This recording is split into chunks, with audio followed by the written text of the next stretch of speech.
ओम श्री महालक्ष्मी देव्यै नमः। प्रिय भक्तों, श्री महालक्ष्मी अष्टक स्तोत्र देवी माँ भगवती लक्ष्मी जी का अत्यंत ही प्रिय स्तोत्र है। इसको सर्वप्रथम देवताओं के राजा इंद्र ने गाया था और इसके द्वारा माँ भगवती लक्ष्मी जी की स्तुति की थी। इसके रचयिता देवराज इंद्र हैं, जो मनुष्य धन वैभव सुख समृद्धि आदि की कमी के कारण धन अभाव में जी रहे हैं। उन्हें हर शुक्रवार को श्री महालक्ष्मी अष्टक स्तोत्र का पाठ अवश्य करना चाहिए।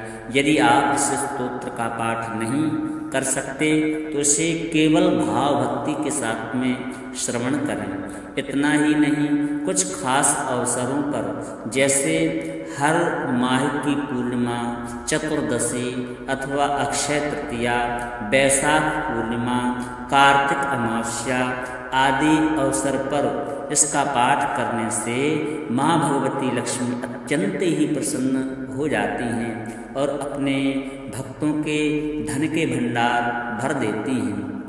धनवान होने के साथ साथ में सुख एवं समृद्धि का आशीष भी प्रदान करती हैं। तो आइए बड़ी ही श्रद्धा और भाव भक्ति के साथ में माँ भगवती लक्ष्मी जी का यह पावन स्तोत्र श्रवण करते हैं।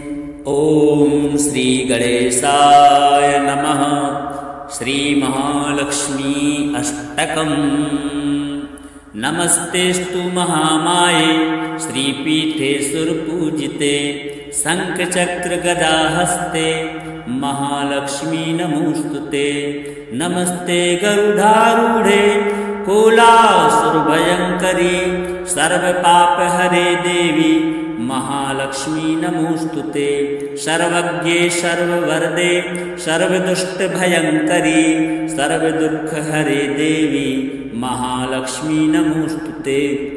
सिद्धि बुद्धि प्रदे देवी भुक्ति मुक्ति प्रदायिनी मंत्रमूर्ते सदा देवी महालक्ष्मी नमोस्तुते। आद्यंत रहते देवी आद्य शक्ति महेश्वरी योग जे योग संभूते महालक्ष्मी नमोस्तुते। स्थूल सूक्ष्म महारौद्रे महाशक्ति महोदरे महापाप हरे देवी महालक्ष्मी नमोस्तुते। पद्मासनस्थिते देवी परब्रह्मस्वरूपिणी परमेशी जगन्माता महालक्ष्मी नमोस्तुते। श्वेतांबरधरे देवी नानालंकार भूषिते जगत स्थिते जगन्मातर महालक्ष्मी नमोस्तुते।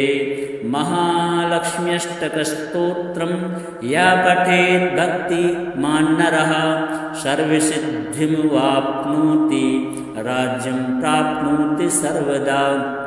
एक काले पठे नित्यं महापाप विनाशनम् द्विकालं या पठे नित्यं धनधान्य समन्वितः त्रिकालं या पठे नित्यं महाशत्रु विनाशनम् महालक्ष्मीर्भवे नित्यं प्रसन्ना वरदा शुभा।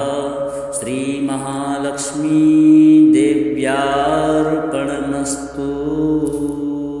नमस्तेस्तु महामाये श्रीपीठे सुरपूजिते शंखचक्र गदाहस्ते महालक्ष्मी नमोस्तुते। नमस्ते गरुडारूढ़े कोलासुरभयंकरी सर्वपापहरे देवी महालक्ष्मी नमोस्तुते। सर्वज्ञे सर्ववरदे सर्वदुष्टभयंकरी सर्वदुःखहरे देवी महालक्ष्मी नमोस्तुते। सिद्धि बुद्धि प्रदे देवी भुक्ति मुक्ति प्रदायिनी मंत्रमूर्ते सदा देवी महालक्ष्मी नमोस्तुते। आद्यंत रहते देवी आद्य शक्ति महेश्वरी योग जे योग संभूते महालक्ष्मी नमोस्तुते। स्थूल सूक्ष्म महारौद्रे महाशक्ति महोदरे महापाप हरे देवी महालक्ष्मी नमोस्तुते। पद्मासनस्थिते देवी परब्रह्मस्वरूपिणी परमेशी जगन्मातर महालक्ष्मी नमोस्तुते। श्वेतांबरधरे देवी नानालंकारभूषिते जगत स्थिते जगन्मातर महालक्ष्मी नमोस्तुते। महालक्ष्म्यष्टकस्तोत्रं या पठेत् भक्तिमान् नरः सर्वसिद्धिमवाप्नोति राज्यं प्राप्नोति सर्वदा। एककाले पठेन् नित्यं महापापविनाशनं द्विकालं या पठेन् नित्यं धनधान्यसमन्वितः त्रिकालं या पठेन् नित्यं महाशत्रुविनाशनं महालक्ष्मीर्भवेन् नित्यं प्रसन्ना वरदा शुभा। श्रीमहालक्ष्मी देव्यार्पणमस्तु। नमस्तेस्तु महामाये श्रीपीठे सुरपूजिते शङ्खचक्रगदाहस्ते महालक्ष्मी नमोस्तुते। नमस्ते गरुडारूढे कोलासुरभयङ्करी सर्वपापहरे देवी महालक्ष्मी नमोस्तुते। सर्वज्ञे सर्ववरदे सर्वदुष्टभयङ्करी सर्वदुःखहरे देवी महालक्ष्मी नमोस्तुते। सिद्धिबुद्धिप्रदे देवी भुक्तिमुक्तिप्रदायिनी मन्त्रमूर्ते सदा देवी महालक्ष्मी नमोस्तुते। आद्यन्तरहते देवी आद्यशक्ति महेश्वरी योगजे योग संभूते महालक्ष्मी नमोस्तुते। स्थूल सूक्ष्म महारौद्रे महाशक्ति महोदरे महापाप हरे देवी महालक्ष्मी नमोस्तुते। पद्मासनस्थिते देवी परब्रह्मस्वरूपिणी परमेशी जगन्मातर महालक्ष्मी नमोस्तुते। श्वेतांबरधरे देवी नानालंकारभूषिते जगत स्थिते जगन्मातर महालक्ष्मी नमोस्तुते। महालक्ष्म्यष्टकस्तोत्रं या पठेत् भक्तिमान् नरः सर्वसिद्धिमवाप्नोति राज्यं प्राप्नोति सर्वदा। एककाले पठेन् नित्यं महापापविनाशनं द्विकालं या पठेन् नित्यं धनधान्यसमन्वितः त्रिकालं या पठेन् नित्यं महाशत्रुविनाशनं महालक्ष्मीर्भवेन् नित्यं प्रसन्ना वरदा शुभा। श्रीमहालक्ष्मी देव्यार्पणमस्तु। नमस्तेस्तु महामाये श्रीपीठे सुरपूजिते शङ्खचक्रगदाहस्ते महालक्ष्मी नमोस्तुते। नमस्ते गरुडारूढे कोलासुरभयङ्करी सर्वपापहरे देवी महालक्ष्मी नमोस्तुते। सर्वज्ञे सर्ववरदे सर्वदुष्टभयङ्करी सर्वदुःखहरे देवी महालक्ष्मी नमोस्तुते। सिद्धिबुद्धिप्रदे देवी भुक्तिमुक्तिप्रदायिनी मन्त्रमूर्ते सदा देवी महालक्ष्मी नमोस्तुते। आद्यन्तरहते देवी आद्यशक्ति महेश्वरी योगजे योग संभूते महालक्ष्मी नमोस्तुते। स्थूल सूक्ष्म महारौद्रे महाशक्ति महोदरे महापाप हरे देवी महालक्ष्मी नमोस्तुते। पद्मासनस्थिते देवी परब्रह्मस्वरूपिणी परमेशी जगन्मातर महालक्ष्मी नमोस्तुते। श्वेतांबरधरे देवी नानालंकारभूषिते जगत जगत्स्थिते जगन्मातर् महालक्ष्मी नमोऽस्तुते। महालक्ष्म्यष्टकस्तोत्रं या पठेत् भक्तिमान् नरः सर्वसिद्धिमवाप्नोति राज्यं प्राप्नोति सर्वदा। एककाले पठेन्नित्यं महापापविनाशनं द्विकालं या पठेन्नित्यं धनधान्यसमन्वितः त्रिकालं या पठेन्नित्यं महाशत्रुविनाशनं महालक्ष्मीर्भवेन्नित्यं प्रसन्ना वरदा शुभा। श्रीमहालक्ष्मी देव्यार्पणमस्तु।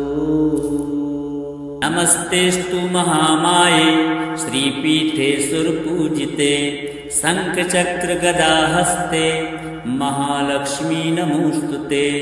नमस्ते गरुडारूढे कोलासुरभयङ्करी सर्वपापहरे देवी महालक्ष्मी नमोऽस्तुते। सर्वज्ञे सर्ववरदे सर्वदुष्टभयङ्करी सर्वदुःखहरे देवी महालक्ष्मी नमोऽस्तुते। सिद्धिबुद्धिप्रदे देवी भुक्तिमुक्तिप्रदायिनी मन्त्रमूर्ते सदा देवी महालक्ष्मी नमोऽस्तुते। आद्यन्तरहते देवी आद्यशक्ति महेश्वरी योगजे योग संभूते महालक्ष्मी नमोऽस्तुते। स्थूल सूक्ष्म महारौद्रे महाशक्ति महोदरे महापापहरे देवी महालक्ष्मी नमोऽस्तुते। पद्मासनस्थिते देवी परब्रह्मस्वरूपिणी परमेशी जगन्मातर् महालक्ष्मी नमोऽस्तुते। श्वेतांबरधरे देवी नानालङ्कारभूषिते जगत्स्थिते जगन्मातर् महालक्ष्मी नमोऽस्तुते। महालक्ष्म्यष्टकस्तोत्रं या पठेत् भक्तिमान् नरः सर्वसिद्धिमवाप्नोति राज्यं प्राप्नोति सर्वदा।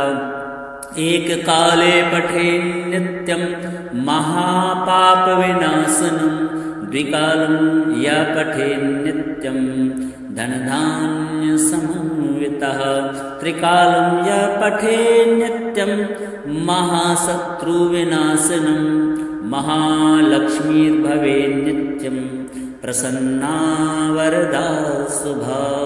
श्रीमहालक्ष्मी देव्यार्पणमस्तु।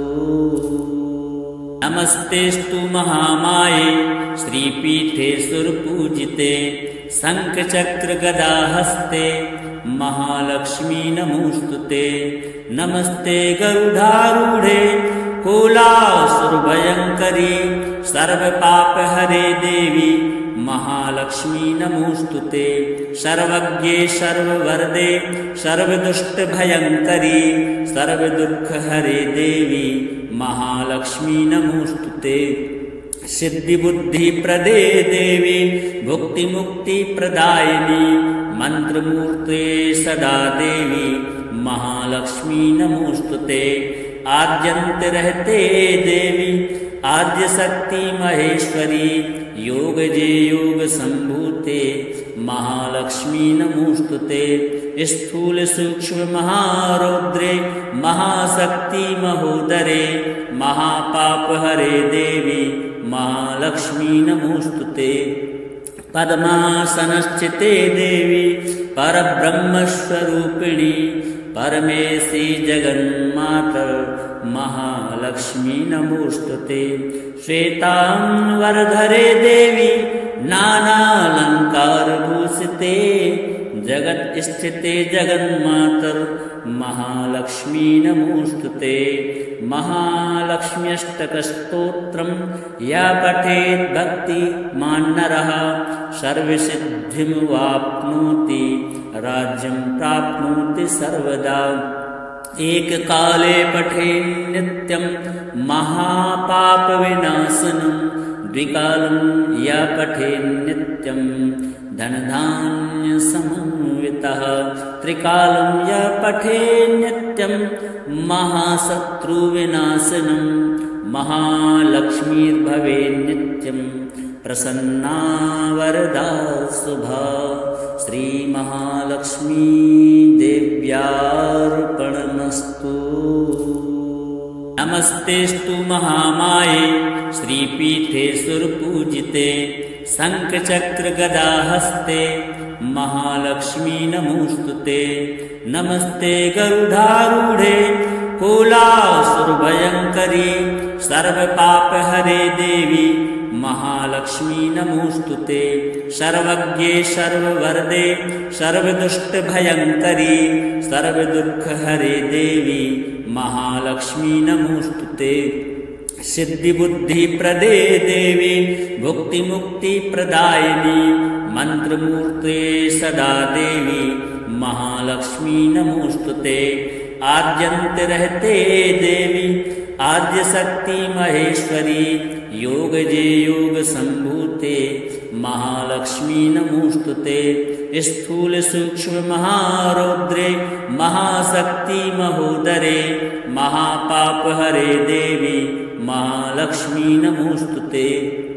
पद्मासनस्थिते देवी परब्रह्मस्वरूपिणी परमेशी जगन्माता महालक्ष्मी नमोऽस्तुते। श्वेतांबरधरे देवी नानालङ्कारभूषिते जगत् स्थिते जगन्मातर महालक्ष्मी नमोऽस्तुते। महालक्ष्म्यष्टकस्तोत्रं या पठेत् भक्तिमान् नरः सर्वसिद्धिमवाप्नोति राज्यं प्राप्नोति सर्वदा। एककाले पठेत् नित्यं महापापविनाशनं द्विकालं या पठेत् नित्यं धनधान्यसमन्वितः त्रिकालं या पठेत् नित्यं महाशत्रुविनाशनं महालक्ष्मीर्भवेत् नित्यं प्रसन्ना वरदा शुभा। श्रीमहालक्ष्मी देव्यार्पणमस्तु। नमस्तेस्तु महामाये श्रीपीठे सुरपूजिते शङ्खचक्रगदाहस्ते महालक्ष्मी नमोऽस्तुते। नमस्ते गरुडारूढे कोलासुरभयङ्करी सर्वपापहरे देवी महालक्ष्मी नमोऽस्तुते। सर्वज्ञे सर्ववरदे सर्वदुष्टभयङ्करी सर्वदुःखहरे देवी महालक्ष्मी नमोऽस्तुते। सिद्धिबुद्धिप्रदे देवी भुक्तिमुक्तिप्रदायिनी मन्त्रमूर्ते सदा देवी महालक्ष्मी नमोऽस्तुते। आद्यन्त रहते देवी आद्यशक्ति महेश्वरी योगजे योग संभूते महालक्ष्मी नमोऽस्तुते। स्थूल सूक्ष्म महारौद्रे महाशक्ति महोदरे महापापहरे देवी महालक्ष्मी नमोऽस्तुते।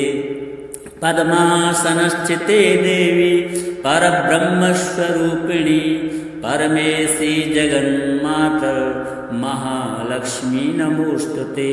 श्वेतांबरधरे देवी नानालङ्कारभूषिते जगत् स्थिते जगन्मातर महालक्ष्मी नमोऽस्तुते। महालक्ष्म्यष्टकस्तोत्रं या पठेत् भक्तिमान् नरः सर्वसिद्धिमवाप्नोति राज्यं प्राप्नोति सर्वदा। एककाले पठेत् नित्यं महापापविनाशनं द्विकालं या पठेत् नित्यं धनधान्यसमन्वितः त्रिकालं या पठेत् नित्यं महाशत्रुविनाशनं महालक्ष्मीर्भवेत् नित्यं प्रसन्ना वरदा शुभा। श्रीमहालक्ष्मी देव्यार्पणमस्तु। नमस्तेस्तु महामाये श्रीपीठे सुरपूजिते शङ्खचक्रगदाहस्ते महालक्ष्मी नमोऽस्तुते। नमस्ते गरुडारूढे कुलासुरभयङ्करी सर्वपापहरे देवी महालक्ष्मी नमोस्तुते। सर्वज्ञे सर्ववरदे सर्वदुष्टभयङ्करी सर्वदुःखहरे देवी महालक्ष्मी नमोस्तुते। सिद्धिबुद्धिप्रदे देवी भुक्तिमुक्तिप्रदायिनी मन्त्रमूर्ते सदा देवी महालक्ष्मी नमोस्तुते। आद्यन्त रहते देवी आद्यशक्ति महेश्वरी योग जे योग संभूते महालक्ष्मी नमोस्तुते। स्थूल सूक्ष्म महारौद्रे महाशक्ति महोदरे महापाप हरे देवी महालक्ष्मी नमोस्तुते। पद्मासनस्थिते देवी परब्रह्मस्वरूपिणी परमेशी जगन्माता महालक्ष्मी नमोस्तुते। श्वेतांबरधरे देवी नानालंकारभूषिते जगत् स्थिते जगन्मातर महालक्ष्मी नमोस्तुते। महालक्ष्म्यष्टकस्तोत्रं या पठेत् भक्तिमान् नरः सर्वसिद्धिमवाप्नोति राज्यं प्राप्नोति सर्वदा। एककाले पठेन् नित्यं महापापविनाशनं द्विकालं या पठेन् नित्यं धनधान्यसमन्वितः त्रिकालं या पठेन् नित्यं महाशत्रुविनाशनं महालक्ष्मीर्भवेन् नित्यं प्रसन्ना वरदा शुभा। श्रीमहालक्ष्मी देव्यार्पणमस्तु। नमस्तेस्तु महामाये श्रीपीठे सुरपूजिते शङ्खचक्रगदाहस्ते महालक्ष्मी नमोस्तुते। नमस्ते गरुडारूढे कुलासुरभयङ्करी सर्वपापहरे देवी महालक्ष्मी नमोस्तुते। सर्वज्ञे सर्ववरदे सर्वदुष्टभयङ्करी सर्वदुःखहरे देवी महालक्ष्मी नमोस्तुते। सिद्धिबुद्धिप्रदे देवी भुक्तिमुक्तिप्रदायिनी मन्त्रमूर्ते सदा देवी महालक्ष्मी नमोस्तुते। आद्यन्त रहते देवी आद्यशक्ति महेश्वरी योग जे योग संभूते महालक्ष्मी नमोस्तुते। स्थूल सूक्ष्म महारौद्रे महाशक्ति महोदरे महापाप हरे देवी महालक्ष्मी नमोस्तुते। पद्मासनस्थिते देवी परब्रह्मस्वरूपिणी परमेशी जगन्माता महालक्ष्मी नमोस्तुते। श्वेतांबरधरे देवी नानालंकारभूषिते जगत् स्थिते जगन्मातर महालक्ष्मी नमोस्तुते। महालक्ष्म्यष्टकस्तोत्रं या पठेत् भक्तिमान् नरः सर्वसिद्धिमवाप्नोति राज्यं प्राप्नोति सर्वदा। एककाले पठेन् नित्यं महापापविनाशनं द्विकालं या पठेन् नित्यं धनधान्यसमन्वितः त्रिकालं या पठेन् नित्यं महाशत्रुविनाशनं महालक्ष्मीर्भवेन् नित्यं प्रसन्ना वरदा शुभा। श्रीमहालक्ष्मी देव्यार्पणमस्तु। नमस्तेस्तु महामाये श्रीपीठे सुरपूजिते शङ्खचक्रगदाहस्ते महालक्ष्मी नमोस्तुते।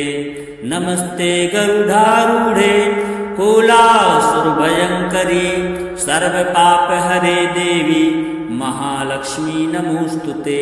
सर्वज्ञे सर्ववरदे सर्वदुष्टभयङ्करी सर्वदुःखहरे देवी महालक्ष्मी नमोस्तुते। सिद्धिबुद्धिप्रदे देवी भुक्तिमुक्तिप्रदायिनी मन्त्रमूर्ते सदा देवी महालक्ष्मी नमोस्तुते। आद्यन्त रहते देवी आद्यशक्ति महेश्वरी योगजे योगसम्भूते महालक्ष्मी नमोस्तुते स्थूल सूक्ष्म महारौद्रे महाशक्ति महोदरे महापापहरे देवी महालक्ष्मी नमोस्तुते पद्मासनस्थिते देवी परब्रह्मस्वरूपिणी परमेशी जगन्माता महालक्ष्मी नमोस्तुते श्वेतांबरधरे देवी नानालंकारभूषिते जगत स्थिते जगन्मातर महालक्ष्मी नमोस्तुते महालक्ष्म्यष्टकस्तोत्रं या पठेत् भक्तिमान् नरः सर्वसिद्धिमवाप्नोति राज्यं प्राप्नोति सर्वदा एककाले पठेन् नित्यं महापापविनाशनं द्विकालं या पठेन् नित्यं धनधान्यसमन्वितः त्रिकालं या पठेन् नित्यं महाशत्रुविनाशनं महालक्ष्मीर्भवेन् नित्यं प्रसन्ना वरदा शुभा श्रीमहालक्ष्मी देव्यार्पणमस्तु।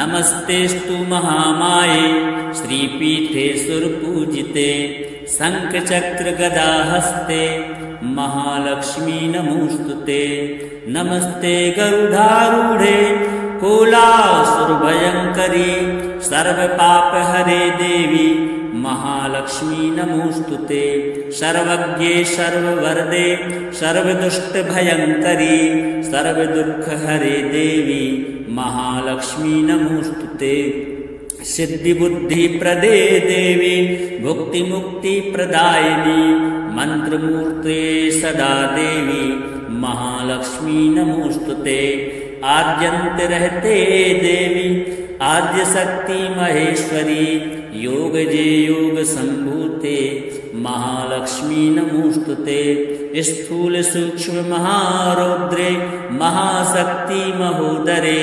महापापहरे देवी महालक्ष्मी नमोस्तुते पद्मासनस्थिते देवी परब्रह्मस्वरूपिणी परमेशी जगन्माता महालक्ष्मी नमोस्तुते श्वेतांबरधरे देवी नानालंकारभूषिते जगत स्थिते जगन्मातर महालक्ष्मी नमोस्तुते महालक्ष्म्यष्टकस्तोत्रं या पठेत् भक्तिमान् नरः सर्वसिद्धिमवाप्नोति राज्यं प्राप्नोति सर्वदा एककाले पठेन् नित्यं महापापविनाशनं द्विकालं या पठेन् नित्यं धनधान्यसमन्वितः त्रिकालं या पठेन् नित्यं महाशत्रुविनाशनं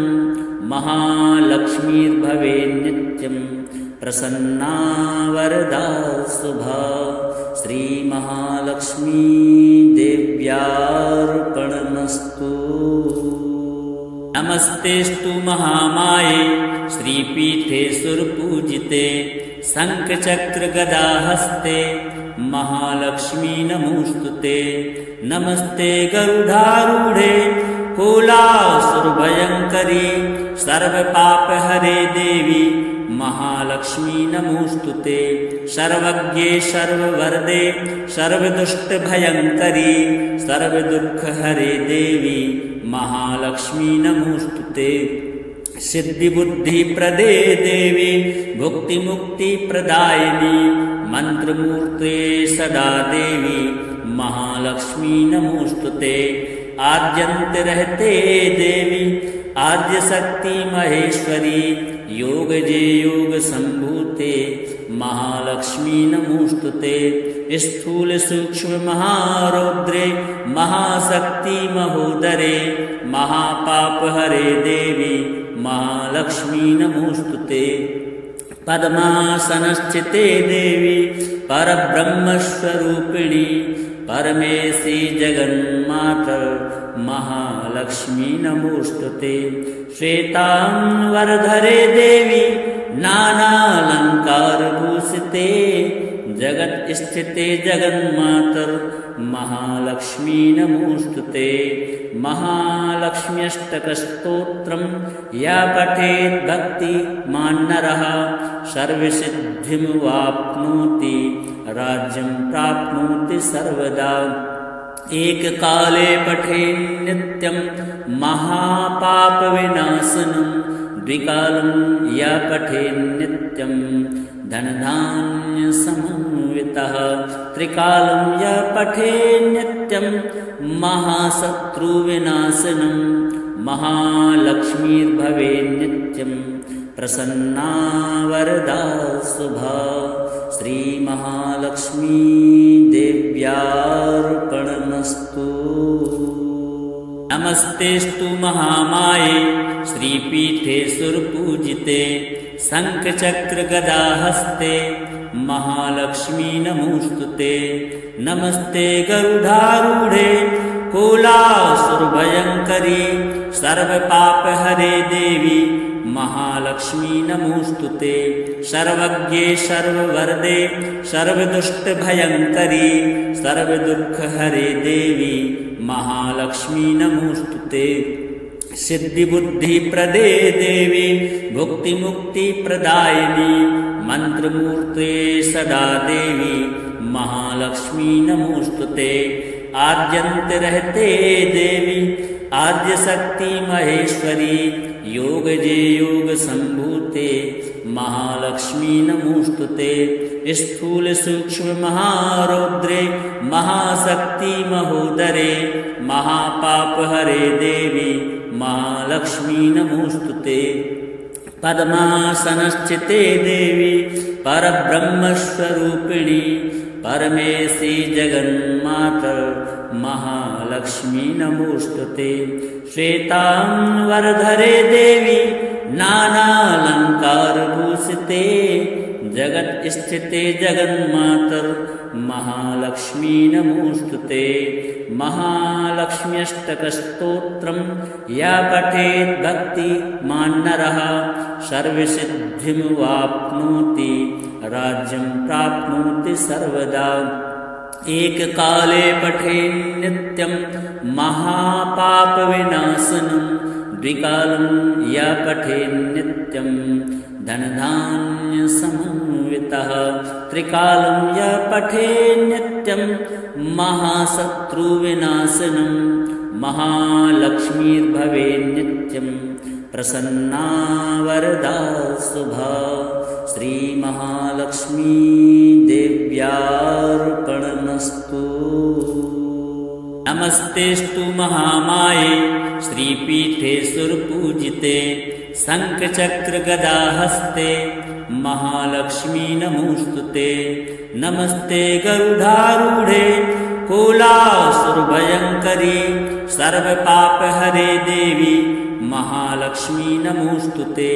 सर्वज्ञे सर्ववरदे सर्वदुष्टभयङ्करी सर्वदुःखहरे देवी महालक्ष्मी नमोस्तुते। सिद्धिबुद्धिप्रदे देवी भुक्तिमुक्तिप्रदायिनी मन्त्रमूर्ते सदा देवी महालक्ष्मी नमोस्तुते। आद्यन्त रहते देवी आद्यशक्ति महेश्वरी योग जे योग संभूते महालक्ष्मी नमोस्तुते। स्थूल सूक्ष्म महारौद्रे महाशक्ति महोदरे महापापहरे देवी महालक्ष्मी नमोस्तुते। पद्मासनस्थिते देवी परब्रह्मस्वरूपिणी परमेशी जगन्मातर महालक्ष्मी नमोस्तुते। श्वेतांबरधरे देवी नानालङ्कारभूषिते जगत् स्थिते जगन्मातर महालक्ष्मी नमोस्तुते। महालक्ष्म्यष्टकस्तोत्रं या पठेत् भक्तिमान् नरः सर्वसिद्धिमवाप्नोति राज्यं प्राप्नोति सर्वदा। एककाले पठेन् नित्यं महापापविनाशनं द्विकालं या पठेन् नित्यं धनधान्यसमन्वितः त्रिकालं यः पठेत् नित्यं महाशत्रुविनाशनं महालक्ष्मीर्भवेत् नित्यं प्रसन्ना वरदा शुभा। श्रीमहालक्ष्मी देव्यार्पणमस्तु। नमस्तेस्तु महामाये श्रीपीठे सुरपूजिते शङ्खचक्रगदाहस्ते महालक्ष्मी नमोस्तुते। नमस्ते गरुडारूढे कोलासुरभयङ्करी सर्वपापहरे देवी महालक्ष्मी नमोस्तुते। सर्वज्ञे सर्ववरदे सर्वदुष्टभयङ्करी सर्वदुःखहरे देवी महालक्ष्मी नमोस्तुते। सिद्धिबुद्धिप्रदे देवी भुक्तिमुक्तिप्रदायिनी मन्त्रमूर्ते सदा देवी महालक्ष्मी नमोस्तुते। आद्यन्तरहते देवी आद्यशक्ति महेश्वरी योग जे योग संभूते महालक्ष्मी नमोस्तुते। स्थूल सूक्ष्म महारौद्रे महाशक्ति महोदरे महापाप हरे देवी महालक्ष्मी नमोस्तुते। पद्मासनस्थिते देवी परब्रह्मस्वरूपिणी परमेशी जगन्माता महालक्ष्मी नमोस्तुते। श्वेतांबरधरे देवी नानालंकारभूषिते जगत् स्थिते जगन्मातर महालक्ष्मी नमोस्तुते। महालक्ष्म्यष्टकस्तोत्रं या पठेत् भक्तिमान् नरः सर्वसिद्धिमवाप्नोति राज्यं प्राप्नोति सर्वदा। एककाले पठेत् नित्यं महापापविनाशनं द्विकालं या पठेत् नित्यं धनधान्यसमन्वितः त्रिकालं या पठेत् नित्यं महाशत्रुविनाशनं महालक्ष्मीर्भवेत् नित्यं प्रसन्ना वरदा शुभा। श्रीमहालक्ष्मी देव्यार्पणमस्तु। नमस्तेस्तु महामाये श्रीपीठे सुरपूजिते शङ्खचक्रगदाहस्ते महालक्ष्मी नमोस्तुते। नमस्ते गरुडारूढे कोलासुरभयङ्करी सर्वपापहरे देवी महालक्ष्मी नमोस्तुते। सर्वज्ञे सर्ववरदे सर्वदुष्टभयङ्करी सर्वदुःखहरे देवी महालक्ष्मी नमोस्तुते। सिद्धिबुद्धिप्रदे देवी भुक्तिमुक्तिप्रदायिनी मन्त्रमूर्ते सदा देवी महालक्ष्मी नमोस्तुते।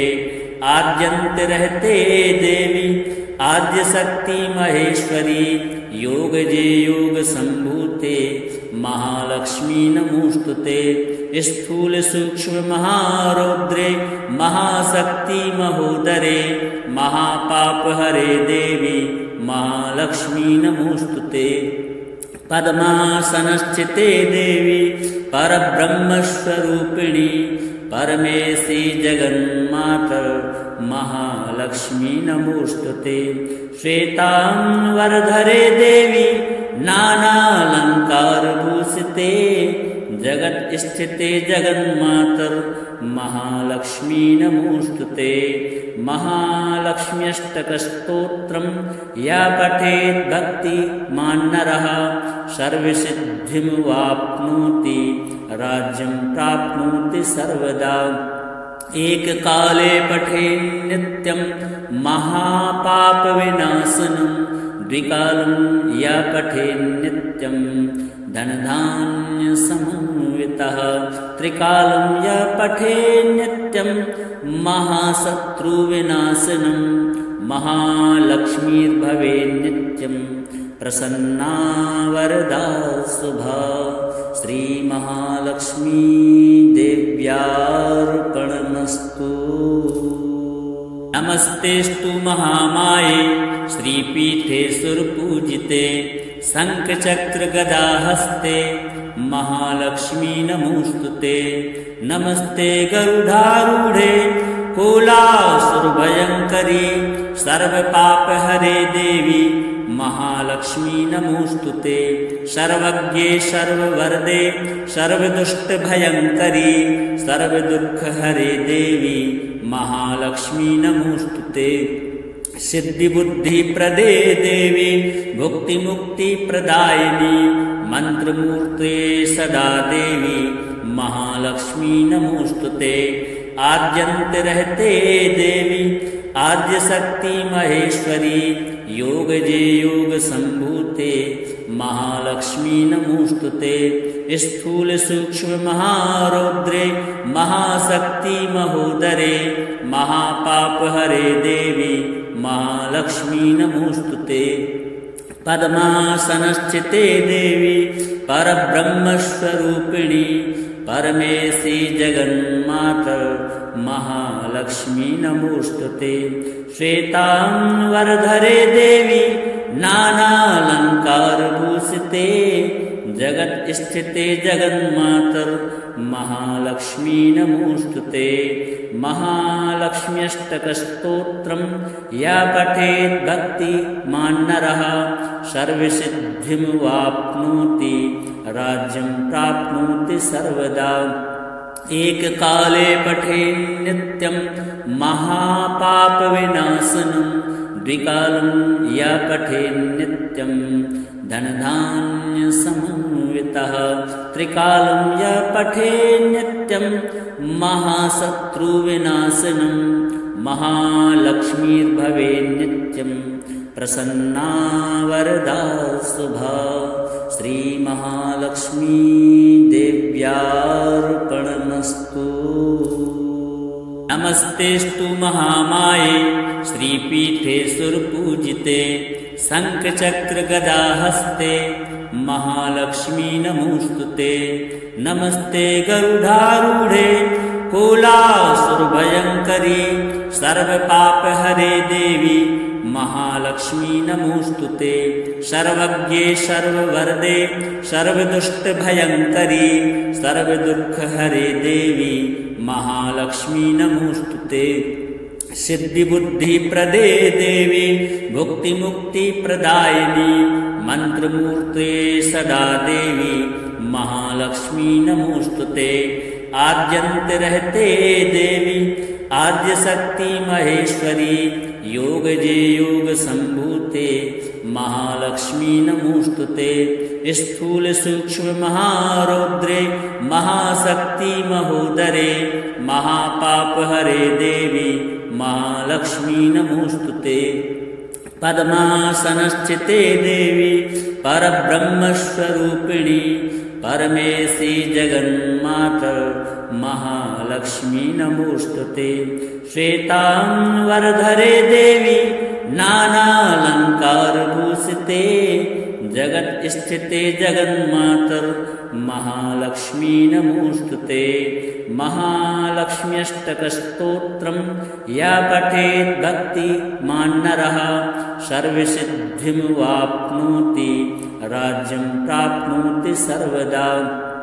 एककाले पठेन् नित्यं महापापविनाशनं द्विकालं या पठेन् नित्यं धनधान्यसमन्वितः त्रिकालं या पठेन् नित्यं महाशत्रुविनाशनं महालक्ष्मीर्भवेन् नित्यं प्रसन्ना वरदा शुभा। श्रीमहालक्ष्मी देव्यार्पणमस्तु। नमस्तेस्तु महामाये श्रीपीठे सुरपूजिते शङ्खचक्रगदाहस्ते महालक्ष्मी नमोस्तुते। नमस्ते गरुडारूढे कुलासुरभयङ्करी सर्वपापहरे देवी महालक्ष्मी नमोस्तुते। सर्वज्ञे सर्ववरदे सर्वदुष्टभयङ्करी सर्वदुःखहरे देवी महालक्ष्मी नमोस्तुते। सिद्धिबुद्धिप्रदे देवी भुक्तिमुक्तिप्रदायिनी मन्त्रमूर्ते सदा देवी महालक्ष्मी नमोस्तुते। आद्यंत रहते देवी, आद्य शक्ति महेश्वरी, योग जे योग संभूते, महालक्ष्मी नमोस्तुते। स्थूल सूक्ष्म महारौद्रे, महाशक्ति महोदरे, महापाप हरे देवी, महालक्ष्मी नमोस्तुते। पद्मासनस्थिते देवी, परब्रह्मस्वरूपिणी, परमेशी जगन्माता, महालक्ष्मी नमोस्तुते। श्वेतांबरधरे देवी, नानालंकारभूषिते, जगत् स्थिते जगन्मातर, महालक्ष्मी नमोस्तुते। महालक्ष्म्यष्टकस्तोत्रं या पठेत् भक्तिमान् नरः, सर्वसिद्धिमवाप्नोति, राज्यं प्राप्नोति सर्वदा। एककाले पठेन् नित्यं महापापविनाशनं, द्विकालं या पठेन् नित्यं धनधान्यसमन्वितः, त्रिकालं या पठेन् नित्यं महाशत्रुविनाशनं, महालक्ष्मीर्भवेन् नित्यं प्रसन्ना वरदा शुभा। श्रीमहालक्ष्मी देव्यार्पणमस्तु। नमस्तेस्तु महामाये, श्रीपीठे सुरपूजिते, शङ्खचक्रगदाहस्ते, महालक्ष्मी नमोस्तुते। नमस्ते गरुडारूढे, कोलासुरभयङ्करी, सर्वपापहरे देवी, महालक्ष्मी नमोस्तुते। सर्वज्ञे सर्ववरदे, सर्वदुष्टभयङ्करी, सर्वदुःखहरे देवी, महालक्ष्मी नमोस्तुते। सिद्धिबुद्धिप्रदे देवी, भुक्तिमुक्तिप्रदायिनी, मन्त्रमूर्ते सदा देवी, महालक्ष्मी नमोस्तुते। आद्यंत रहते देवी, आद्य शक्ति महेश्वरी, योग जे योग संभूते, महालक्ष्मी नमोस्तुते। स्थूल सूक्ष्म महारौद्रे, महाशक्ति महोदरे, महापाप हरे देवी, महालक्ष्मी नमोस्तुते। पद्मासनस्थिते देवी, परब्रह्मस्वरूपिणी, परमेशी जगन्माता, महालक्ष्मी नमोस्तुते। श्वेतांबरधरे देवी, नानालंकारभूषिते, जगत् स्थिते जगन्मातर, महालक्ष्मी नमोस्तुते। महालक्ष्म्यष्टकस्तोत्रं या पठेत् भक्तिमान् नरः, सर्वसिद्धिमवाप्नोति, राज्यं प्राप्नोति सर्वदा। एककाले पठेन् नित्यं महापापविनाशनं, द्विकालं या पठेन् नित्यं धनधान्यसमन्वितः, त्रिकालं या पठेन् नित्यं महाशत्रुविनाशनं, महालक्ष्मीर्भवेन् नित्यं प्रसन्ना वरदा शुभा। श्रीमहालक्ष्मी देव्यार्पणमस्तु।